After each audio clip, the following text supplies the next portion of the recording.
Hello again. Blackguarding Winston Churchill and accusing him of racism has in recent years become somewhat of a national sport in this country. The latest effort in this field is by a writer called Nadifa Mohammed, who has knocked out a documentary for Channel 4, which is supposed to reveal that Churchill tolerated a form of apartheid in this country during the Second World War. It is framed as a revelation, new information which has only now come to light. Alas, the full story, perhaps more detailed than is likely to be possible in an hour-long television programme, has already been brought to light 3 years ago in this book of mine. Fighting for the United States executed in Britain. US soldiers court-martialed in World War II. Indeed, some of what will be in this programme is so eerily, what shall I say, eerily similar to the material in my book that I cannot help but wonder if those producing the thing didn't get their ideas from it.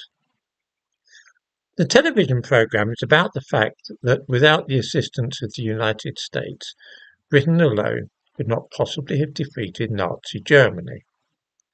The American army was segregated into black units and white units, and when they arrived in Britain, that segregation continued. Without reorganising their entire army, it would hardly have been possible to do anything about this, however much the British disapproved, which they did strongly. Let's face it, the middle of a world war is probably not the best time to start reorganising your army. The Americans tried to get some pubs to only see white soldiers in areas where they were stationed, and nobody would agree to that. The black soldiers were received with just as much enthusiasm in Britain as the white ones. There was no tradition in this country of a colour bar. This can be clearly seen in the case of Leroy Henry, who was court-martialed by the American Army in 1944 when he was stationed near Bath in the West Country. He was accused of raping a white Englishwoman. I observe that the Channel 4 documentary is treating this case as secret history because it says in the review about a black American truck driver facing execution for an alleged rape. It goes on to say that Eisenhower was forced to step in to avoid a greater explosion of tensions on the eve of D-Day. Well, Chapter 9 of my book covers the case in exhaustive detail. The woman who shouted rape was actually working as a part-time prostitute, and when Leroy Henry was convicted and sentenced to death, rape being a capital crime under United States military law, there was an outcry in the West Country.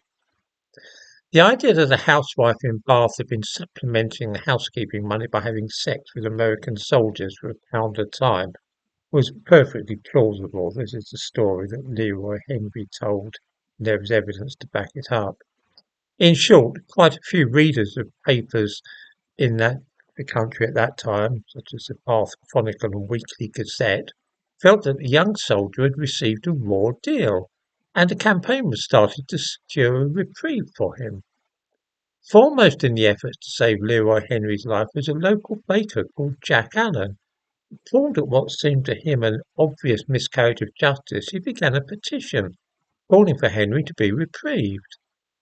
Allen was a determined man, and his initial plan of collecting signatures soon snowballed into something bigger. Sam Day, a magistrate in Bath, joined Jack Allen in organising an effective campaign which saw 33,000 people sign the petition. National newspapers took an interest in the case, and serious questions began to be asked about the quality of the legal process that called for Henry's court-martial.